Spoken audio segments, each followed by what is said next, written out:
You are listening to the Critical Mass Radio Show, Orange County's business talk show, focused on exploring topics of interest to CEOs who are leading middle market companies. With your host, Richard Franzi. Hello, I am your host, Richard Franzi, and I am so excited to be here today. We have a great show planned for you, and I'm glad you're a part of our program today. I have an amazing serial entrepreneur who we're going to be talking to for the next 20 minutes. His name is Jure Bratkic, and his latest company is SkipQ, which we're going to talk about. So, Jure, welcome to Critical Mass Business Talk Show. Hi, Rick. Hi, Haley. Well, I'm very glad to be here with you guys. Appreciate inviting me. So, yeah, let's start. Yeah, let's get into it. Let's get this party started, as they say. You're the founder of SkipQ. So, take us back. What was your original motivation to start the company? Well, the idea of SkipQ came kind of like in 2017. Started at that time, and like developing in my head to have like to start a global company with a global impact. And as a frequent traveler, I've noticed certain things around the world, which to me was like, well, how can we improve that? How can we make an access to all, let's say, airports on one single platform, and consequently to travel retail stores. And that's actually how it started. It was really like to make this global impact and to have this journey with people who I trust the most. So that's why there's like five of us, five co-founders. Called them up, said, hey guys, would you be interested in joining me? And so the rest, right, we are obviously already moving forward. And so, yeah, it's a pretty fun journey, absolutely. So, what is the business model of SkipQ?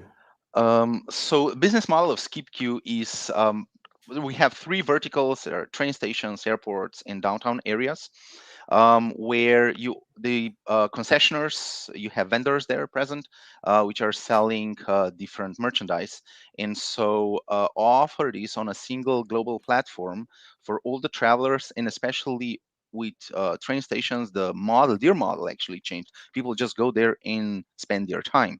They don't necessarily go and travel by train. They just go there. It's kind of like a transformed train stations in a certain, like a mall type of things for the social gatherings.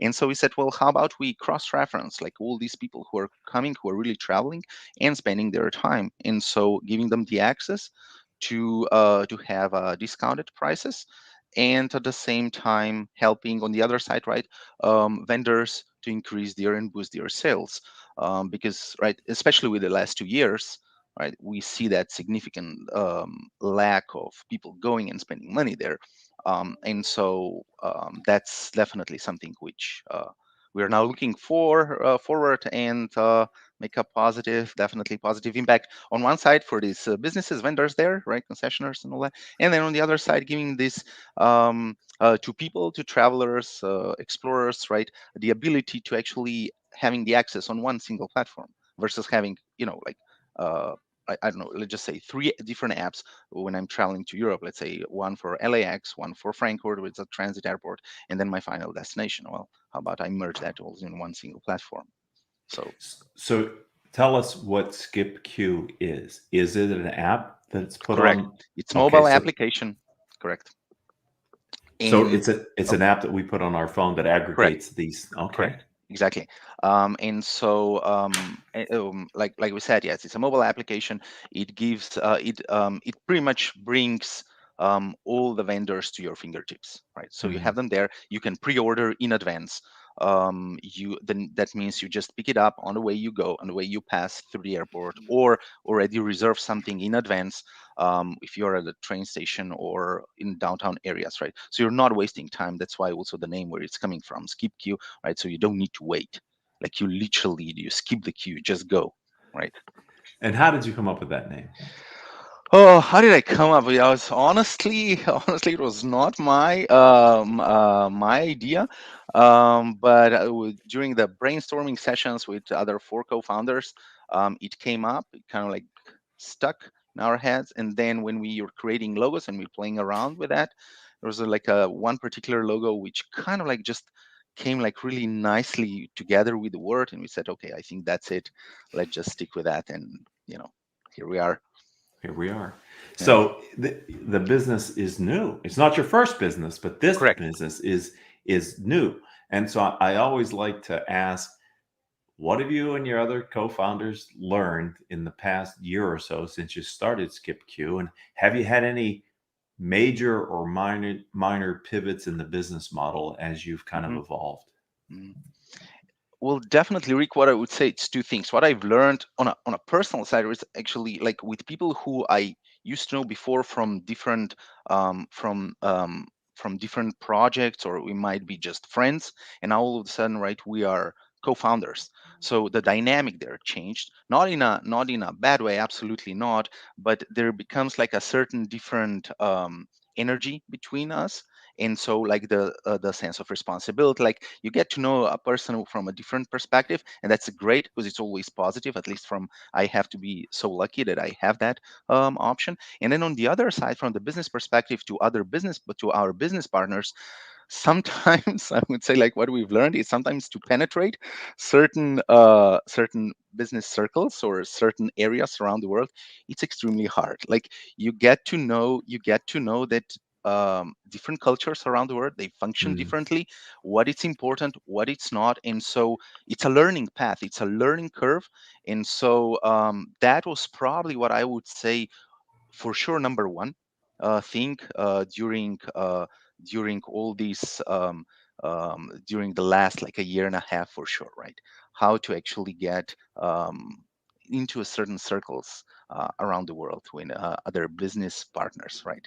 There's sometimes they are very close, like it's very hard to penetrate. And then sometimes it's like, oh, like kind of like once you're able to come through with one, kind of like you learn, oh, let's try with these guys who are new and we try to get in there. Let's try this, what we just learned. And so, and it's an amazing journey, definitely. But that would be one thing which we definitely all learned. So Yuri, I'm curious, with five voices Mhm. in the room, Yeah, how does that work from awesome. a does it? Yeah, awesome. I have to say, and I don't want to, this is not bragging, absolutely not.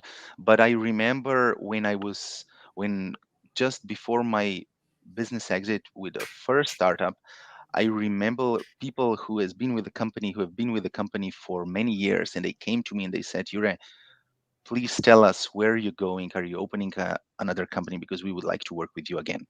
And Mm, so there is a certain sense of how to deal with people and how to not to navigate, because at this level you don't navigate, right? It's actually and you also don't delegate, right? It's like it's a sitting down, or it's a conversation via Zoom or so. And when you are talking, when you're brainstorming, like you do challenge each other, but it's not anymore. And knowing where you say, well, and knowing when to recognize that someone else has a better idea or better angle of that challenge, how to solve it. And you do vocalize that and you said, well, you know what, Rick, you know what, Yuri, you know what, whoever else, right, John, I think that's way much better than what I thought. Let's do it this way. And so in that sense, when you have that culture, it becomes easier. It's not easy, but it's easier, right? And so in that sense, I would say I've never had that kind of like those issues. It's also not about me. It's not about ego. It's about a challenge. It's not about the money at the end of the day. Also, like I'm not that type of a person. For me, it's the challenge. Let's do something. Let's have a positive impact and have fun. Uh, you know, during during all this time. And so it's not. It's not. I can say no. It's not. I'm very lucky in that So, regard. so, so if I understand correctly, and if I put the wrong words in your mouth, or if I heard it wrong, stop me, or at least correct me. That the idea was you collected these other founders Mhm. by your business model. So you reached out to four other individuals to create the Correct. team that is bringing SkipQ to market. Yes. Did they have do they have unique and different skills that you believe? Why, without putting words in your mouth, why Mhm. did you feel you needed the other four people to help you launch this company? So there are several reasons, but probably let's say like two most important ones are because I want. because the whole vision, the whole concept and the idea was to have a global startup. And so these people actually, one is in Toronto, one is in Moscow, one is in New Delhi. So one guy is in Toronto, the other guy is in Moscow. Another colleague of ours, she's in New Delhi, and then the fourth member. So I'm somewhere between, Orange County, Europe, Slovenia, right? And then the fifth member, he's actually Australia. They're like Sydney, currently actually residing in New Delhi as well, but otherwise in Sydney. And so, right, in order to cover the entire world, I did realize, well, I do need to have people present and with a different cultural background, because that helps, right, to understand the people. They have their own connections there.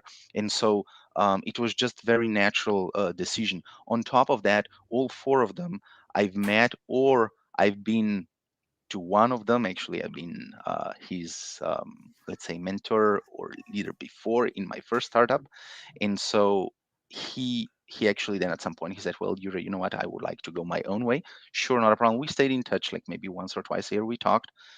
But this time around I said, well, you know what, I think it's time us to come together again. And Mhm. so with each and every one of them, I had like an extremely great experience in the past. And so they, the woman actually, who is, she's from New Delhi, like her first company, she was part of the core team where they put the company on NASDAQ. And so I know that actually I never doubt about your knowledge, about your experience. It was about, okay, how do we come like this together, right? Mhm. So actually we complement each other with the areas of expertise, with the contacts, with the network we know. That's what it is. And so that's why it was very, yeah, very easy process. No, like after the first call, they were like, "You're, yeah, we are on. Like, just sign us up. Let's do it." That's Uh, fantastic. That's yeah. that's very interesting. And you referenced other businesses that you started. And knowing that we were going to have you on the program today, Hmm. earlier this week, I launched a LinkedIn poll. I got to Uh-huh. look over here to read it. And Right. basically, I asked my community is how important is it for an entrepreneur who is starting a company to have previously started at least one successful business? And I gave them four choices ranging from Okay. absolutely important Hmm. to not really important. Okay. And what the responses so far, and this is seen by just shy of 2,000 people, the responses are heavily weighted towards not really important. And the second most popular response so far has been, and this will be up for a week, is Okay. absolutely important. So the two extremes Right. Two were the extremes. most, Exactly. but Yeah. the majority of the responses came from not really important. What, in your experience as a successful serial entrepreneur, how valuable is it to have had the experience that you've had up to this point with your launching of SkipQ? Um, I would definitely say it helps. Like, it's not, so it definitely helps to have a previous experience, because, right, it's kind of like you learn certain things as you go. And probably the first time when you were trying to establish a company, right, you learn certain things and you burned or you might made a mistake. And now this second time around or the next time around, you remember that, we remember that, right? And so you don't repeat the same mistake twice, hopefully, right? That's the whole Okay. idea. You shouldn't, right? Well, it happens, of course it happens, but at the end of the day, you're hoping to not do the same, you're going to repeat the same mistake twice. And so in that sense, I would say it definitely helps. It's probably true that it's not really mandatory to have a previous successful, but I would then make a correlation. I would make a correlation, let's say, with doctors, right? Because let's say you come out of fresh from university, right? You graduate, okay, well, now you go in, right? You start seeing patients, let's say, like that, right? It's the same thing, right? Well, the first time around, right, you're unexperienced, right? So you're learning, right? That's a process of learning, right? After you've seen, let's say, 1,000 patients, 2,000 patients with the same symptoms, whatever it's, that cold, whatever it might be, you're getting better, right? Still, you can make a mistake and you when you write a prescription or so, right? You fail to diagnose correctly, but the chances are less. And so, right, not that actually you're a serial entrepreneur with 2,000 companies, because that triggers a different question, but right, the idea of that how the learning path and the right, that you learn certain things, I feel like that would be probably, from my perspective, I would say, right, it's kind of like a similar to that. And so you don't want to, you try to avoid certain steps you've made which turn out not to be really great one. And doing by repeating or going into another business might be a different field a little bit, but still certain things, right, you don't. And not forget, right, probably as you're going as you're opening, establishing new companies, you're aging in between, right? Mm. And so one of the things I would say, looking at myself back, right, even though it's hard to admit, but let's say when I was younger, right, I thought I know everything. Like I was like, I'm the smartest guy, right? And that of course helped me out to go through the first startup, right? Because actually there was the energy, there was that momentum, right? But there was no experience, lack of skill sets, and lack of network. Well, right, through time, okay, well, you start realizing you don't know everything. There are people who do their jobs, and actually they are professionals in other fields, and they know way much more about certain things what you think you do, even though that you maybe tested a little bit of that field during your first step. Mm. But you do need to give the recognition to them in the sense, hey, you guys, you are better here, and so I need your help. And so, right, when you're younger, not necessarily, right, you think you're the smartest. Hmm? And so that way I would say, no, that would be a long answer to a full question. No, um, and you have that direct experience, and I think I've learned that at least one of your current co-founders is someone who you did this before with, your Correct. mentor is. So Correct. there is that opportunity to kind of Yeah. get the band back together, or at least people that you worked with successfully in the past. One of the comments that I saw um, on the survey came from Stephanie Potic, who said, "What's more important is having a community of other like-minded entrepreneurs around you to help you on your journey," which Hmm. I'm wondering, where do you go to get access to other entrepreneurs' insights and experiences that's helping you to kind of build your business, stay ahead of your competition, and kind of Got it. grow this?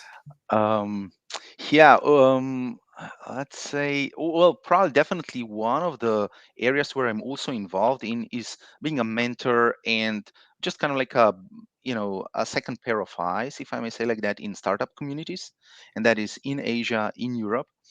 And so I do get up, I feel a pulse, not obviously on each and every field, but overall, right, you see actually how younger generations are thinking, like where certain things are going.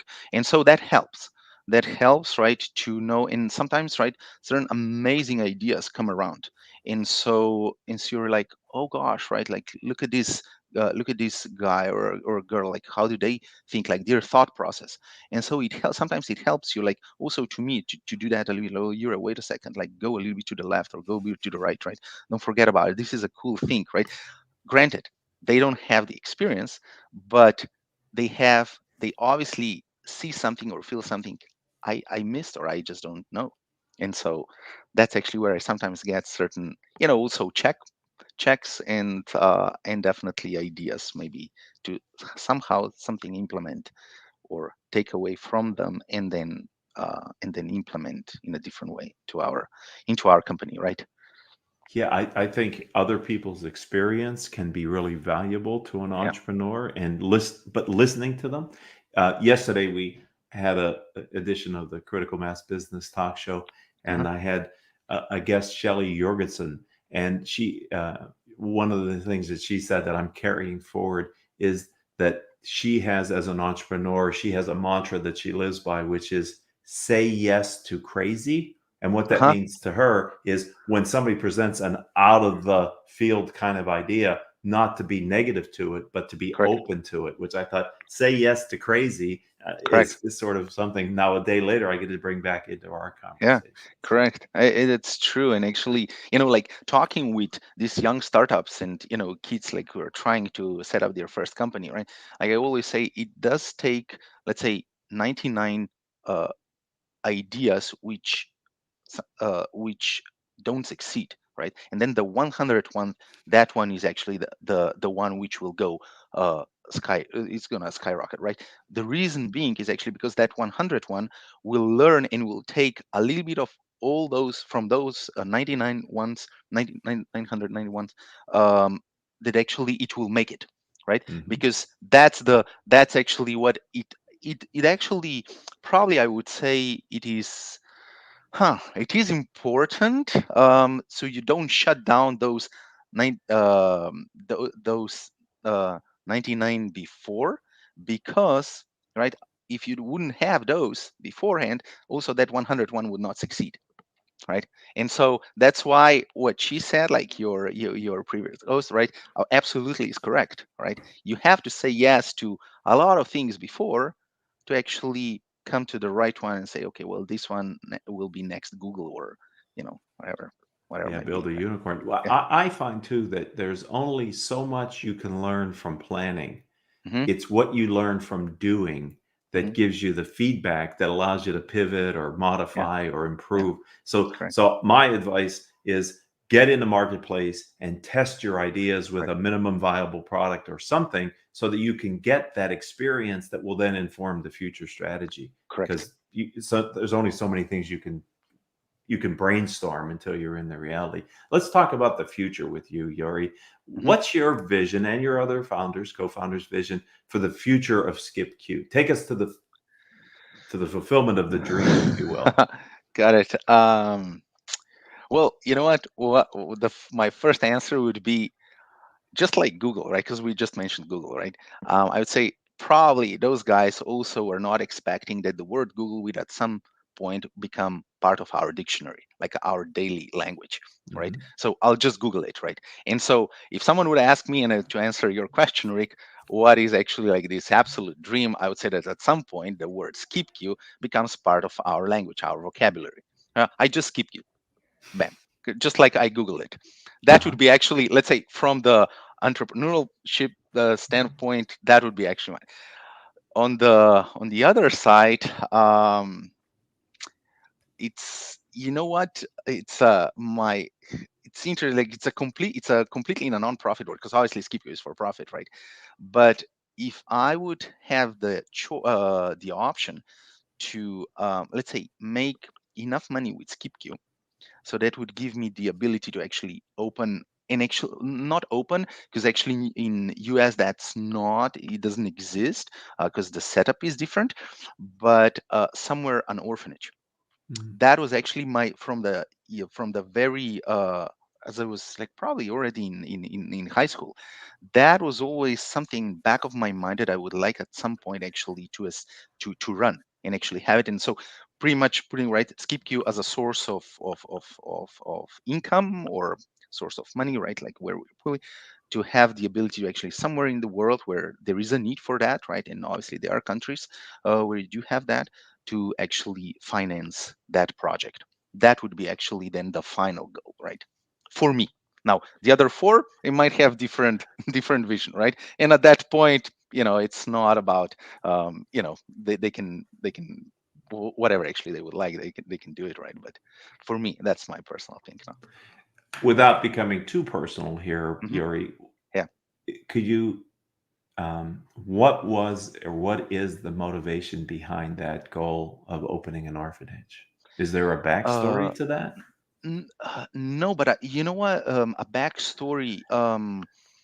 Not from my end, but I do believe, like I strongly believe that the children born into the world, they don't have a choice, right? They don't choose where they are born, what they are born into, right? You're not. You just find yourself at some point, in a certain environment, Hmm. and then, sometimes, right, you as an individual, you're extremely lucky because you're born into certain privilege, into certain surroundings, which actually gives you the opportunity to go to school. You have the running water, you have the electricity. you know Living today without an internet in a Western civilization is like, well, something is wrong, right? Right, there are parts of the world where there is a running water problem. And so I believe actually in that sense, giving them the opportunity, right? At least they have the opportunity to learn, and actually to being exposed to certain things, and help them actually getting out of whatever their environment, whatever that environment is, that's actually what it is about, right? And so, Oh, right, I think it would be a way much better place. The world would be in a way better place, and we wouldn't be looking for certain things so often as we do, right? So because the money is just the means. You always say, like, 200 years ago or whatever, 300 years ago, right? We didn't well, there was the money, right? But let's say like more, I don't know, like 1,000 years or 2,000 years ago, right? Well, there was no money, right? We traded 2 camels for three, I don't know, for three chicken, or you know what I mean? It hmm. was a different, Yes. we were different means. And so we as a humankind, we established, like, we set up like a like the money as a something, as a trade, as a, I mean, as a trade option, like how we value certain things. But it doesn't necessarily mean it's going to stay like that, Mhm. right? Because It's a obviously we very evolve. That's a very inspiring long-term vision to make a difference in the world beyond building a successful company. So Yeah. I'm glad we had a chance to spend a little bit of time, Yuri, kind of appreciating where your longer-term vision is. If someone would like to connect with you directly, let's say on LinkedIn, how do Mm-hmm. they find you? And if they want to learn more about SkipQ, what would you advise them to do? So easily, right? They just type on LinkedIn. They type my last name. Bam! I'm the only Jure Bratkic out there. So there is no, so it's going to be a unique hit. Let's put it like that. The SkipQ, obviously, also the website, skiptq.com.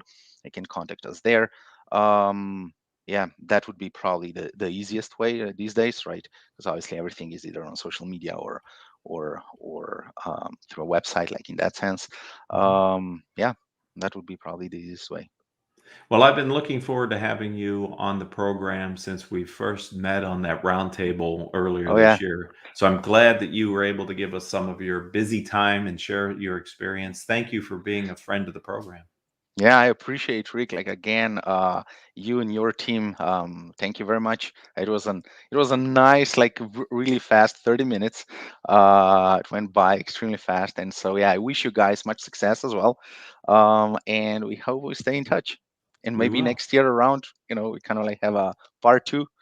Let's say if this is part one, it's going to be part two.